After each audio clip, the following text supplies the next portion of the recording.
ETF index mutual funds నేర్చుకుని stock మార్కెట్లో రాణించాలనుకుంటున్నారా? వెంటనే ఈ నెంబర్కి కాల్ చేయండి.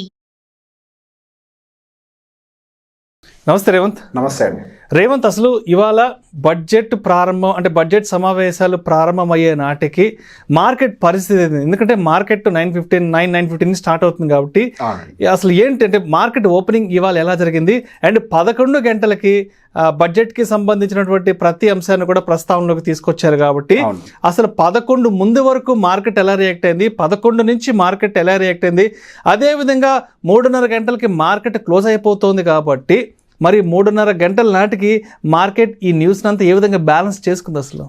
సో బేసిక్గా ఇవాళ కొంతవరకు పాజిటివ్గా ఓపెన్ అయింది. హ్యూజ్ పాజిటివ్ అని చెప్పకూడదు. యాక్చువల్గా గ్లోబల్ మార్కెట్స్ మనకి నిన్నంతా బాగున్నాయి. సో ఆ పాజిటివ్నెస్ మన దగ్గర కూడా కొంతవరకు స్ప్రెడ్ అవుతుంది. దాని ప్రకారం మనకి నిఫ్టీ ఇదంతా కూడా దాదాపుగా ఒక 30-40 పాయింట్లు హయ్యర్ సైడ్ ఓపెన్ అయింది. సో ఓపెన్ అవటమే మనకి ఇమీడియట్గా సెల్లింగ్ అనేది స్టార్ట్ అయింది. సో బేసిక్గా మెజారిటీ మనకి బడ్జెట్ సమావేశం దగ్గరకు వచ్చేంత వరకు కూడా అంటే 11 గంటల టైం వరకు కూడా మనకు ఆల్మోస్ట్ ఫ్లాట్గానే ఉన్నాయి. సో ఇన్ బిట్వీన్ చాలా పెద్ద స్పైక్స్ కూడా క్రియేట్ అయ్యే మార్కెట్లో and part and parcel of the speculation జరుగుతూ ఉంటుంది. సో బేసిక్గా మనకి బడ్జెట్ సమావేశం మొదలైన దగ్గర నుంచి మనకి మార్కెట్లో దాదాపుగా మనకి పర్టికులర్గా ఎల్టీసీజీ ఆ టాపిక్ రానంత వరకు పెద్దగా ఏమి ఇష్యూ లేదు. అండ్ సేమ్ ఫ్లాట్ లెవెల్స్లోనే స్పైక్ రావడము, కిందకి రావడము, ఫ్లాట్ లెవెల్లోనే ట్రేడ్ అవ్వడం గమనించాం. సో బేసిక్గా ఎప్పుడైతే మనకి లాంగ్ టర్మ్ క్యాపిటల్ గెయిన్ ట్యాక్స్కి సంబంధించిన న్యూస్ మేడం గారు ఎప్పుడైతే మాట్లాడారో అప్పటి నుంచి one single direction, there is no looking back. అసలు నిఫ్టీ అయితే దాదాపుగా మనకి 24,000 దగ్గరికి పడిపోయింది. ఎక్కడి నుంచి దాదాపుగా మనకి 24,550 దగ్గర నుంచి ఓపెన్ అయితే అక్కడ నుంచి దాదాపు 24,000 అంటే దాదాపు 500 పాయింట్ల వరకు కూడా సింగిల్ డైరెక్షన్లో పడిపోయింది. అండ్ సెన్సెక్స్ కూడా దాదాపు 800-900 పాయింట్లు పడిపోయింది.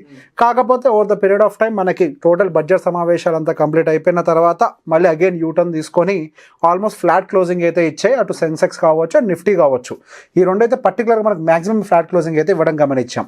సో బేసిక్గా ఇవాళ మాట్లాడిన వాటిల్లో మేజర్గా మనకి ఇన్కమ్ ట్యాక్స్ రిలేటెడ్గా మాట్లాడారు.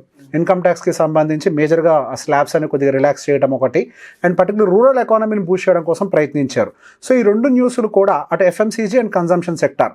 సో బేసిక్గా మనం ఫస్ట్ ఒక మాట చెప్పుకుందాం. మనం ఇప్పుడు కాదు, మనం గత కొన్ని నెలలుగా చెప్పుకుంటున్నాం బడ్జెట్ తర్వాత కూడా ఎప్పుడైనా బులిష్గా ఉండడానికి స్కోప్ ఉన్నవి 4 సెక్టార్లు చెప్పాం. FMCGs consumption almost both are same. ఈ సెక్టార్ ఒకటి ఫేవరబుల్గా ఉంటుంది. Pharmaceutical, IT sector, private banking sector, ఈ 4టికి సంబంధించి మనం మేజర్గా మాట్లాడుకున్నాం. సో ఈరోజు గమనించినట్లయితే మనకి పర్టికులర్గా ఎఫ్ఎంసీజీ సెక్టార్ టాప్ గెయినర్ అదే 2.2%, 2.68% హయ్యర్ సైడ్ క్లోజ్ అయిపోయింది. సో ఈరోజు మార్కెట్ అంత నెగిటివ్గా ట్రేడ్ అవుతున్నప్పటికీ మార్కెట్ అంతా కిందకి వెళ్తుంటే ఎఫ్ఎంసీజీ అండ్ కన్జంప్షన్ సెక్టార్ మాత్రం ఈ 2 రివర్స్లు పైకి వెళ్ళడం గమనించాం. ఎందుకు? వాటికి సంబంధించినటువంటి advantages like particular income tax and ఇంకొకటి వచ్చేసరికి పర్టికులర్గా రూరల్ ఎకానమీకి సంబంధించిన బూస్ట్ ఇవ్వటం, ఈ 2 దాన్ని బూస్ట్ చేసాయి. అండ్ తర్వాత వచ్చేసరికి మనకు మేజర్గా ఐటీ సెక్టర్ కూడా కొంతవరకు న్యూట్రల్గా అయితే క్లోజ్ అయింది. అంటే పెద్ద హ్యూజ్ పాజిటివ్ ఏం కాదు, 0.7%. అండ్ ఫార్మాసిటికల్ సెక్టర్ ఒక 0.5% పాజిటివ్గా క్లోజ్ అయింది. అండ్ ఈ రోజు పర్టికులర్గా మనకి గవర్నమెంట్ బ్యాంక్స్ కొద్దిగా ఎక్కువ వరకు డౌన్ సైడ్ అయితే డ్రాగ్ చేయడం, అంటే పిఎస్యూ బ్యాంక్స్ ఎక్కువ డ్రాగింగ్ కనిపించింది. And private sector bank side కూడా కొద్ది వరకు అయితే ప్రెషర్ కనిపించింది. ఈ రోజు మార్కెట్లో టాప్ హీరోస్ ఎవరు అని అంటే గోల్డ్ ఫ్లాగ్. గోల్డ్ అంటేనేమో బంగారానికి related companies like Titan. Okay, టైటాన్కి సంబంధించి మనం ఇందాక చూసాం. సో బేసిక్గా ట్యాక్సెస్ అనేవి కొంచెం కట్ డౌన్ చేయడం వల్ల, ఇంపోర్ట్ డ్యూటీస్ కొద్దిగా కట్ డౌన్ చేయడం వల్ల గోల్డ్ అండ్ సిల్వర్కి సంబంధించి మంచి బూస్ట్ రావచ్చు మార్కెట్లో నాకు ఎక్స్పెక్టేషన్ తోటి. టైటాన్ మంచి క్లోజింగ్ అయితే ఇచ్చింది, హైయెస్ట్ క్లోజింగ్ మనకి ఈరోజు టైటానే. అండ్ టైటాన్ ఆల్మోస్ట్ ఈరోజు 6.5% హ్యూజ్ గెయిన్స్. ఒక రకంగా నిఫ్టీని స్టెబిలైజ్ చేయడానికి ఉపయోగపడ్డది అని అంటే Titan and as I said gold and gold flag అంటే ITC. Gold flag is ITC, ఈ 2 సెక్టార్స్. సో ఐటీసీ ఎందుకు పైకి వెళ్ళింది అంటే they have lot of consumption. So బేసిక్గా వాళ్ళకి ఎఫ్ఎంసీజీ అంతా కూడా చాలా స్ట్రాంగ్గా ప్లే ఉంటుంది. సో మనకి అండ్ దాంతోపాటుగా టూరిజం రిలేటెడ్గా కూడా పాజిటివ్గా మాట్లాడారు. సో బేసిక్గా ఐటీసీలు ఇవన్నీ కూడా ఉన్నాయి. ఎఫ్ఎంసీజీ ఉంది, అటు టూరిజం ఉంది. సో రూరల్ ఎకానమీ డెవలప్ అయితే ఐటీసీకి మంచి అడ్వాంటేజ్, టూరిజం బూస్ట్ అయితే ఐటీసీకి మంచి అడ్వాంటేజ్. సో ఓవరాల్గా ఐటీసీకి అయితే పాజిటివ్గా ఉంది. So ITC and Titan was on the higher side. And దాంతోపాటుగా ఐటీ సెక్టార్స్కి సంబంధించి చాలా వాటి కూడా పైనే ఉన్నాయి. అండ్ ఐటీసీ తర్వాత consumption sector Hindustan Unilever and Tata consumers, so గమనిస్తే మేజర్కి వాళ్ళంతా కూడా కన్జంప్షన్ థీమ్ పే చేసింది. మేజర్ గేమ్ అంతా కూడా కన్జంప్షన్ చేతిలోనే కనిపించింది. అండ్ దాంతోపాటుగా మనకి గోయింగ్ ఫర్దర్ మార్కెట్స్లో మనకి గ్రీన్ ఎనర్జీ రిలేటెడ్గా కొంతవరకు అడ్వాంటేజ్ కనిపించడానికి అయితే అవకాశం ఉన్నట్టుగా కనిపిస్తుంది.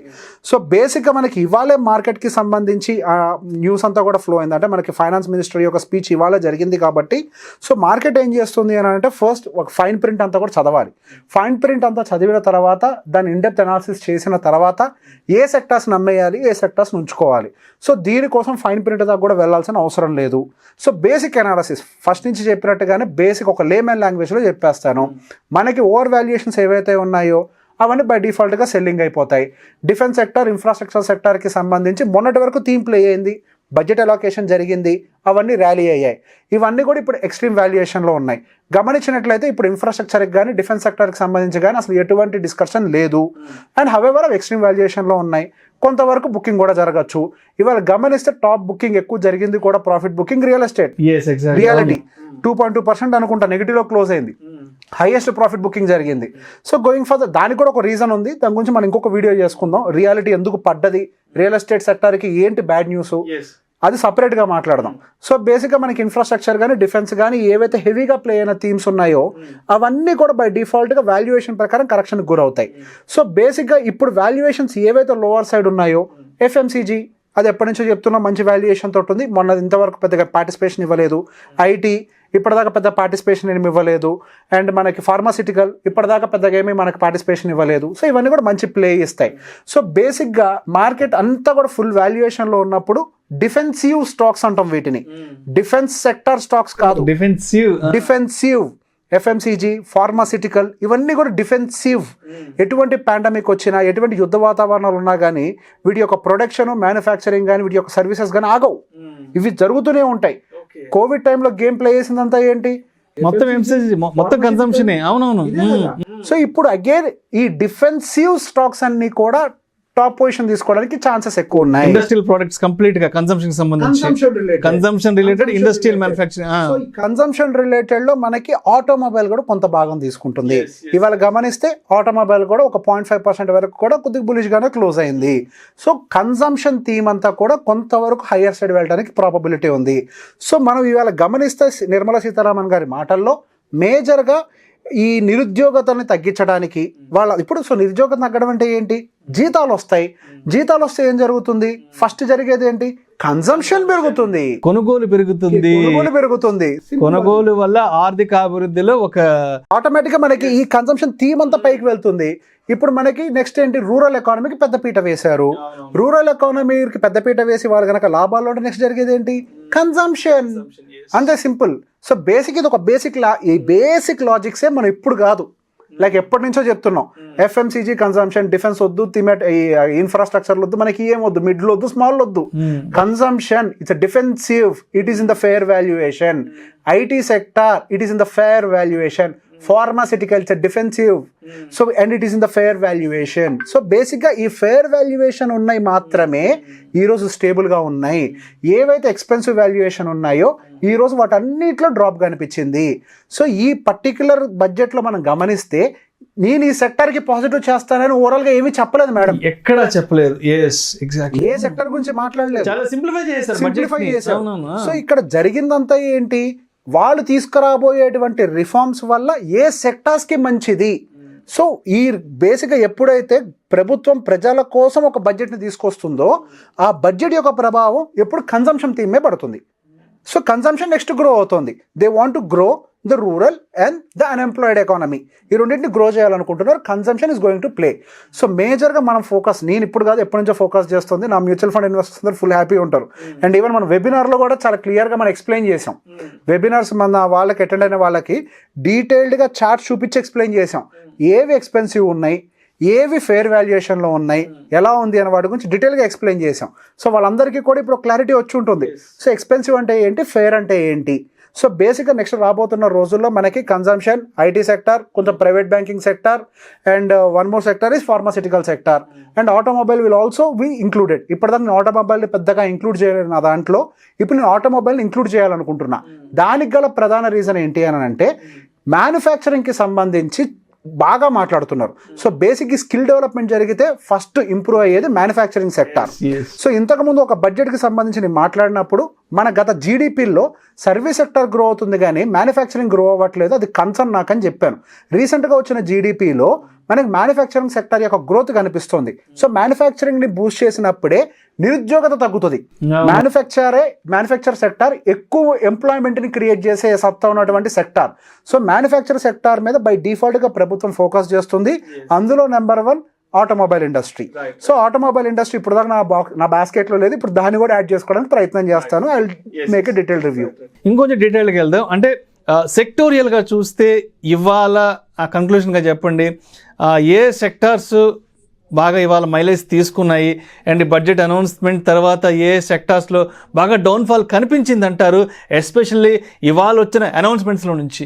సార్ మేజర్గా మనకి మంచి మైలేజ్ తీసుకుంది FMCG and consumption sector. And మేజర్గా మనకి డౌన్ సైడ్ డ్రా డౌన్ చేసింది మాత్రం undoubtedly one is the reality sector and second one is the PSU sector. ఈ 2 సెక్టర్స్ డౌన్ సైడ్ డ్రాక్ చేశాయి, ఈ 2 సెక్టర్స్ అప్ సైడ్ మనం పుల్ చేశాయి. ఈరోజు మార్కెట్ స్టేబుల్గా ఉండడానికి గల రీజన్ 2 బాగా హైలో ఉన్నాయి, 2 బాగా లోలో ఉన్నాయి. సో ఈ రెండింటి మధ్యలో బాగా టఫ్ ఫైట్ జరిగింది. సో బేసిక్గా ఇదే థీమ్ కొన్ని రోజులు కంటిన్యూ కూడా అవ్వదు. రైట్, ఓవరాల్గా మొత్తంగా చూస్తే భారతదేశ గ్రామీణాభివృద్ధిని, అదేవిధంగా వ్యవసాయ ఆధారిత దేశం కాబట్టి వ్యవసాయం నుంచి పెద్ద ఎత్తున ప్రొడక్టివిటీని రాబట్టేందుకు కంప్లీట్గా వికసిత భారత్ లక్ష్యంగా తీసుకున్న ఎజెండాగా మనకు కంప్లీట్గా అర్థమవుతుంది ఈ బడ్జెట్ నుంచి. సో మొత్తంగా అంటే మనం చూస్తే 1.52 కోట్ల అంటే 1.52 లక్షల కోట్ల రూపాయల నిధుల్ని ఇక్కడ అగ్రికల్చర్ సెక్టర్కి పెద్ద ఎత్తున ఇవ్వడం జరిగింది. అండ్ రాబోయే రోజుల్లో దీని ఫలితంగా పెద్ద ఎత్తున మనం ప్రొడక్టివిటీని కూడా రాబట్టుకునే అవకాశం కూడా ఉంటుంది. బేసిక్గా దీని మీద ఎక్కువ ఫోకస్ ఉంటుంది. సో పర్టికులర్గా మనకి న్యాచురల్ ఫార్మింగ్ మీద బాగా ఇంట్రెస్ట్ చూపిస్తున్నారు. సో పర్టికులర్గా ఏవైతే అగ్రి రిలేటెడ్ కంపెనీస్ అటువైపుగా ఉన్నాయో వాటికి పెద్దపీట. అంటే నెక్స్ట్ ఎవరైనా పర్టికులర్గా స్టాక్స్ అని you do your own research, I'm not SEBI registered investment advisor. But ఈ రోజు మార్కెట్లో ఏం జరిగింది అనేది మాత్రమే చెప్తున్నాను. అగ్రికల్చరల్ ఇండివిజువల్ స్టాక్స్ పరంగా మనకి దానికి సపరేట్ సెక్టర్ లేదు కాబట్టి స్టాక్స్ కొనుక్కునే వాళ్ళు అగ్రికల్చర్ వైపు కనుక బాగా ఫోకస్ చేయగలిగితే అవకాశం ఉంది. అండ్ నెక్స్ట్ దీనికి ఇంకొకటి మనకి క్లైమేట్ కూడా బాగా సహకరిస్తుంది. అండ్ మనకి పుష్కలంగా ఉన్నాయి, రెయిన్ ఫాల్స్ కూడా రెగ్యులర్ యావరేజ్ కంటే కూడా ఎక్కువగానే వస్తున్నాయి. సో అది కూడా మనకి అగ్రికల్చరల్ ఎకానమీకి మంచి బూస్ట్ చేయడానికి అయితే అవకాశం ఉంది. Right, thank you so much Revanth. Thank you అండి. సుమన్ టీవీలో మీ పర్సనల్ అండ్ బిజినెస్ ప్రమోషన్స్ కోసం కింది నెంబర్కి కాంటాక్ట్ చేయండి.